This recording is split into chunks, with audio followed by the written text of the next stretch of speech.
लोकसभा सामान्य निर्वाचन 2024 के बारे में ये बात जान लेते हैं कि प्रिजाइडिंग ऑफिसर को जब मतदान समाप्त हो जाएगा तो उसके बाद ईवीएम और वीवीपैट को सील करने के बाद वहाँ जब स्ट्रॉन्ग रूम में जाएंगे तो वहाँ की कौन कौन से डॉक्यूमेंट्स कौन कौन से अवेलेबल की उनको ज़रूरत पड़ेगी और उनको क्या क्या देना पड़ेगा। तो चलिए हम लोग एक नज़र हम लोग देख लेते हैं कि क्या क्या देना पड़ेगा। आप भी इसको है ना देखिए और ज़रूरी भी है।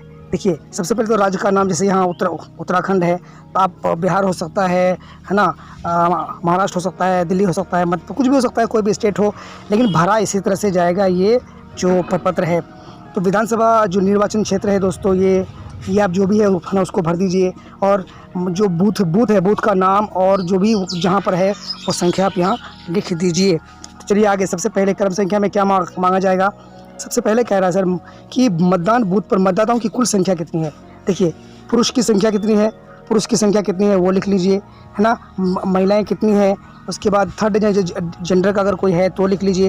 टोटल कुल कितना है। देखिए इसमें ईडीसी भी शामिल किया हुआ है, मतलब इलेक्शन ड्यूटी सर्टिफिकेट। कुछ लोग ऐसे कर्मी होंगे जिनको इलेक्शन ड्यूटी सर्टिफिकेट जारी किया गया होगा और जिनका अगर ड्यूटी नहीं भी लगा होगा तो अपने बूथ को छोड़कर किसी दूसरे बूथ में अपना वोट दे सकता है। तो आपके में भी कोई भी आकर वोट दे सकता है। तो ये इसकी जानकारी पहले ही जो चिन्हित रहती है जो कि P1 के पास रहता है उसमें उसका जिक्र हो जाएगा। तो आपको पता चल जाएगा कि हमारे यहाँ कितना ईडीसी है ना वोट्स हैं। अगर ईडीसी वोट नहीं है तो भी कोई बात नहीं।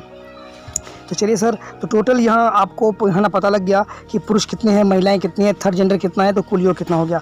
अब यहाँ बात आती है कुल कितने मतदाताओं ने मतदान किया। तो मतदान हुआ मतलब यहाँ कह रहा है कि कितने हैं, कुल संख्या कितनी है, और यहाँ कह रहा है कि मतदान कितने ने किया। तो 230 ने मतदान किया, महिलाएं इतनी है, थर्ड जेंडर नील है। टोटल 550 लोगों ने मतदान किया हुआ है। ठीक है सर। तो चलिए अब हम बात करते हैं पॉइंट नंबर 3। कहते हैं कि निवेदित मतों की संख्या मतलब टेंडर वोट्स। तो इस केस में यहाँ तो 2 दिखा रहा है टेंडर वोट, यहाँ आपको 2 दिखा रहा है ना। उसके बाद चौथा में चैलेंज है ना मतों की संख्या की चैलेंज वोट, यहाँ भी 2 दिखा रहा है। तो चैलेंज वोट हो सकता है 2 हो ना भी हो, जैसा आपके बूथ में होगा उस तरह से आप कर लीजिएगा। CSV प्रॉक्सी है ना मतों की संख्या, मतलब प्रॉक्सी वोट जो कि बाहर से अगर कोई पुलिस वाला या फिर कोई अगर है ना अपने सर्विस में वो वोट देना चाहता है तो वो किसी को ये राइट दे सकता है वोट देने के लिए। तो ऐसे पैसों की संख्या भी आपके P1 का जो चिन्हित पड़ती है उसमें आ जाएगा। अगर नहीं है तो आप इसको नील कर दीजिए, जैसे कि इसने नील किया हुआ है। अब ईडीसी के माध्यम से मताधिकार का प्रयोग, जैसे यहाँ 6 लोग हैं तो यहाँ 6 दर्शाया जा चुका है। ठीक है, ईडीसी। अब रही बात 7th में मतदाता फोटो पहचान पत्र। एपिक से कितने लोगों ने वोट किया। तो सर एपिक से वोट करने वाले ये दिख रहे हैं, आप देख रहे हैं एपिक से वोट करने वाले ये 330 दिया हुआ है इनने। और आयोग द्वारा निर्धारित वैकल्पिक दस्तावेज मतलब एपिक को छोड़कर जो भी अदर डॉक्यूमेंट्स हैं उससे कितने लोगों ने वोट किया। आप याद रखें, आपको एपिक मांगा जाएगा कि एपिक से कितने किया और बाकी दस्तावेज से कितना किया। तो यहाँ एपिक से 330 किया हुआ है और बाकी से 220 किया हुआ है। अब कहता 49 mm में चिन्हित है ना प्रावधानों के अनुसार टेस्ट वोट। क्या टेस्ट वोट की है ना किसी ने किया है। तो टेस्ट वोट नील है भाई साहब, टेस्ट वोट नहीं किया गया है, अच्छी बात है। और फिर 49O के अंतर्गत मत न देने का निश्चय करने, मतलब वोट देने से इनकार करने वाले लोग कितने हैं। अगर ऐसा कुछ है तो लिखिए, अगर नहीं है तो मत लिखिए। चलो तो आगे चलते हैं सर। ये हम लोग 11 में बात करते हैं कि 49।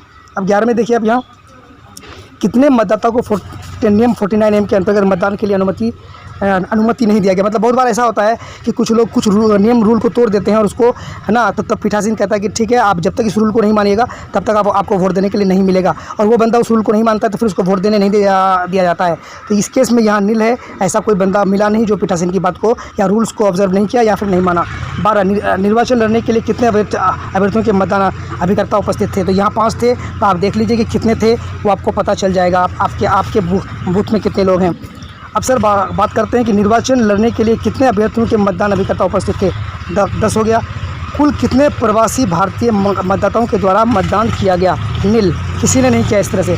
तो है ना, और बूथ में ASD मतलब एब्सेंट, शिफ्टेड और डेड सूची के अनुसार ASD मतदाताओं की कुल संख्या नहीं है तो आप वहाँ नील लिख दीजिए। 17 में देखिए सर, आपके मतदान बूथ में ASD मतदाता सूची से कितने व्यक्तियों ने मतदान किया। अगर कोई किया है तो ठीक है, अगर नहीं किया तो अप्लीकेबल ही नहीं है।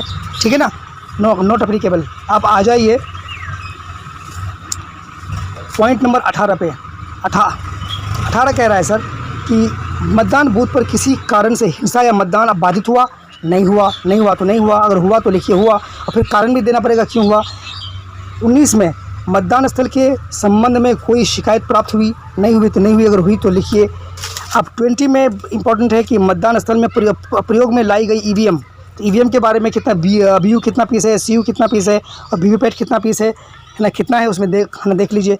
और यहाँ क्या कोई ईवीएम वीवीपैट परिवर्तित किया गया, बदला गया, नहीं बदला गया तो नहीं बदला गया, काम खत्म। और 21वां पॉइंट में है सर, यदि हाँ तो अगर बदला गया तो फिर आप उसका रिकॉर्ड दीजिए, चूँकि अब आपके केस में बदला नहीं गया है तो ये हो जाएगा नॉट एप्लीकेबल, जो कि यहाँ लिखा हुआ है। उसके बाद कुछ नहीं करना सर, उसके बाद आपको पीठासीन का सिग्नेचर हो जाएगा यहाँ पे, पीठासीन पदाधिकारी जो है वो सिग्नेचर कर देंगे यहाँ पे और वो गोल वाला मोहर यहाँ पे लगा देंगे। तो यही चीज़ है सर, ये सारे का सारा डॉक्यूमेंट आपको वहाँ जाकर जहाँ आप स्ट्रॉन्ग रूम में जाएंगे तो वहाँ यही सारी चीज़ें आपको मांगी जाएंगी। तो इस चीज़ को आप भर लीजिए और इस चीज़ के लिए वहाँ आप तैयार रहिए। तो मुझे लगता है कि आपको बात समझ में आ गई होगी।